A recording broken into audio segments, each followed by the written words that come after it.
Whew. I will start slow.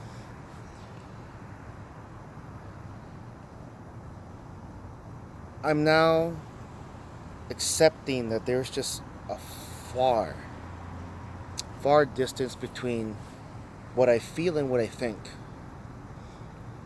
And the past 5 years, it hasn't been the focus, but I had hoped to catch up my emotions to my logic. But after 5 years, it's not going too well. Examples. Examples. I know it's insignificant, it's small. I'll even say petty. But if I see people on their social media, and I'll admit, I'll focus on certain people. They will post a happy birthday, put up a picture of them and that person, and wish them a happy birthday on like the permanent part. They make a post, not an Instagram story. It's a post on their Instagram, and then I don't get that treatment. And there's been words that I mean a lot to them, or they will do a post or explanation that says, or you know, send me a card that way that says that way. Huh. I won't record. I won't do this again. I know it's small, and it's petty for me to get upset, but I do.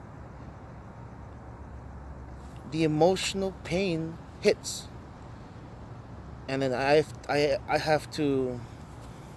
I'm I must stay on top of it. Otherwise it'll consume me. But the pain still hurts. The emotional pain. It it means a lot to me.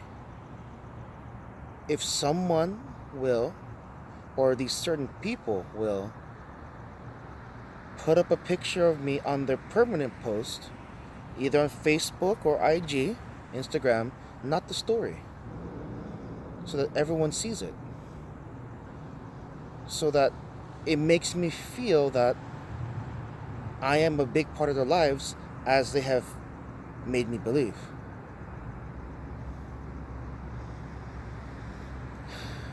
Another thing, no one will know I'm in pain unless I show it. I have such a habit of holding back tears. I don't know if I could even cut loose anymore. I hold back so much in my sparring that I don't know how to cut loose anymore. I feel that I don't know how to cut loose anymore. It's terrible. It's really bad.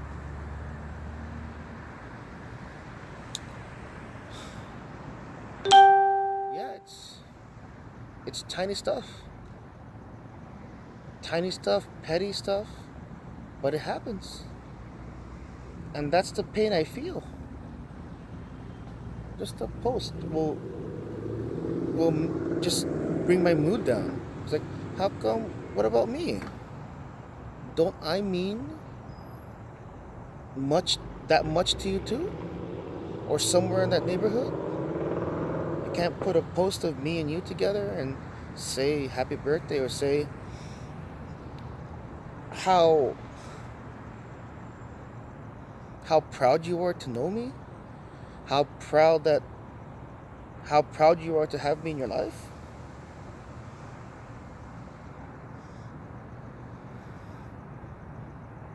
Even though you've said it to me privately, it's like a no-brainer. You should do it publicly too.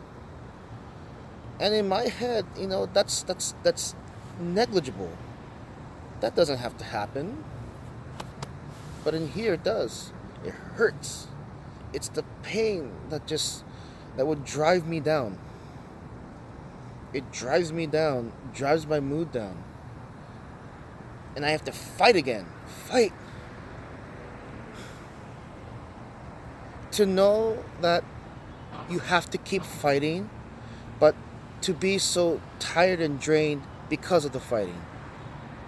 Fight between here and here. 5 years of it. I have to be so alert. That's why lying is not even an option. It takes so much to lie. I mean, I still do like white lies. I'm honest.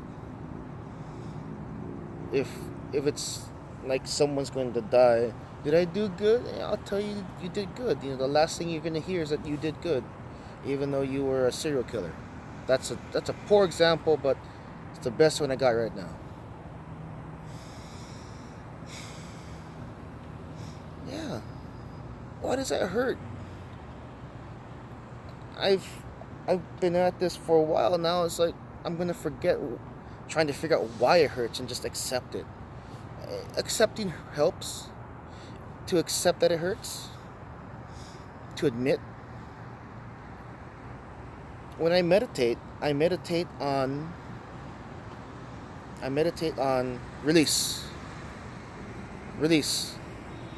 And by the time, and there's no set time for it, not 30 minutes or an hour. It's whatever amount of time I need.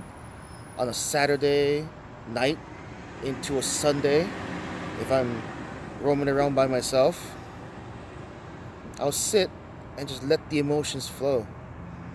And 99% of the time, I'm in tears because the emotions are coming out, and then the processing has to happen. I usually stick to two places: Seaport Village or Harbor Island. And if I have to, when I do laundry on a Sunday, I'll sit in my truck and I'll let it out. All because it's such a relief, and it does help me have a more productive week. It does. It does.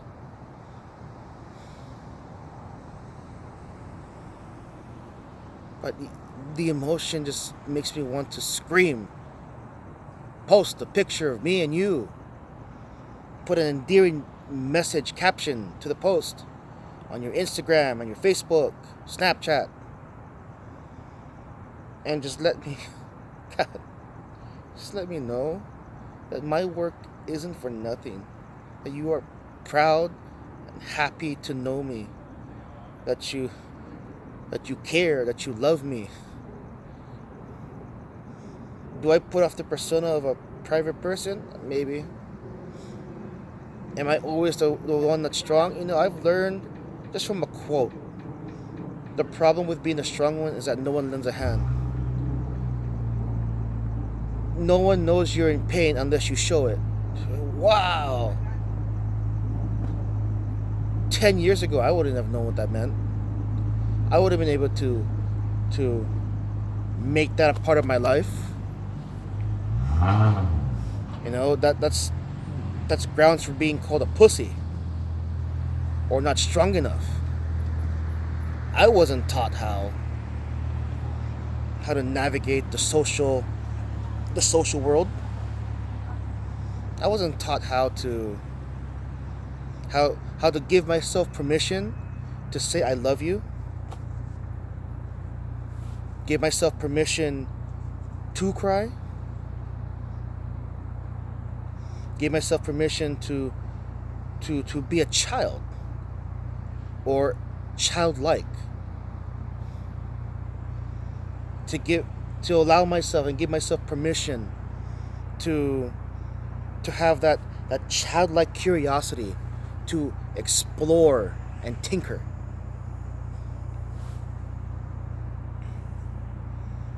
The habit of holding back is still there. A fear of success. A fear of rejection.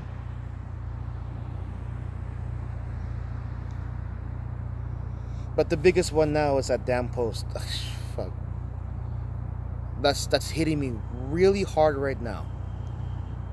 It's on the forefront of all the emotions. It made it to the head of the line. and it's just kicking my ass. I kind of got, I mean, on my birthday, I got 3 people, and bless your heart for that.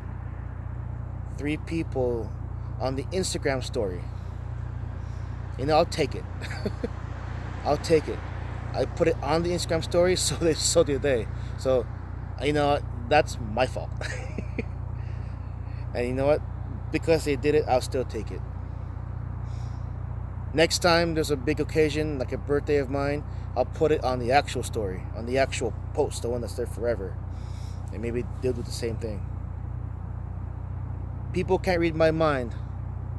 I can't read their mind. I can try to predict, and there's evidence to prove that I'm right, and there's evidence to prove that I'm wrong. Most of the time, I've already calibrated and I'm getting them right. But there's never nothing like just asking. Asking.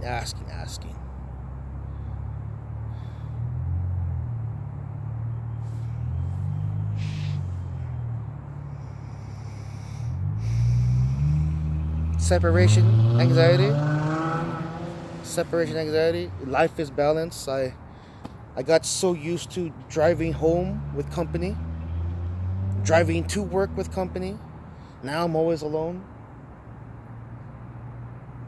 Just when I used to be okay with being alone, now I'm not. I mean, okay. Just when I started to, when I was enjoying being alone, now I don't enjoy being alone.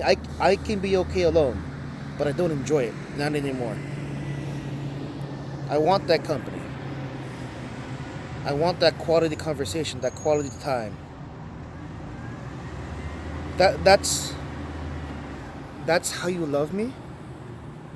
That's how you can love me. Post a picture of you not together,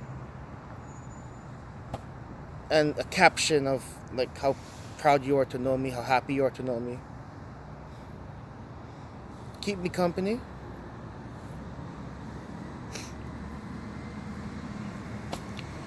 Keep me company. Check up on me. That's a big thing. Oh wow, I forgot about that. Check up on me. I lead by example. I leave messages out there. I give you messages, happy Sunday. But then I never get that I never get that back. I don't like it when I'm always the one who starts and opens the conversation. And of course, that goes for a selected few in my brain and in my heart. I wish they would just reach out the way I reach out to them. But unless I tell them that, or maybe by luck they see this video, they'll never know. Making my shit public, God. Living so long, elementary school years, middle school years, high school years, college years, being told and programmed to be private. People don't need to know your business. Check up on me. That's another way to love me. Check up on me. Send me a text message. Send me a funny meme. Not through the IG, not through the Facebook. Straight to my phone. Especially if you do have a personal number.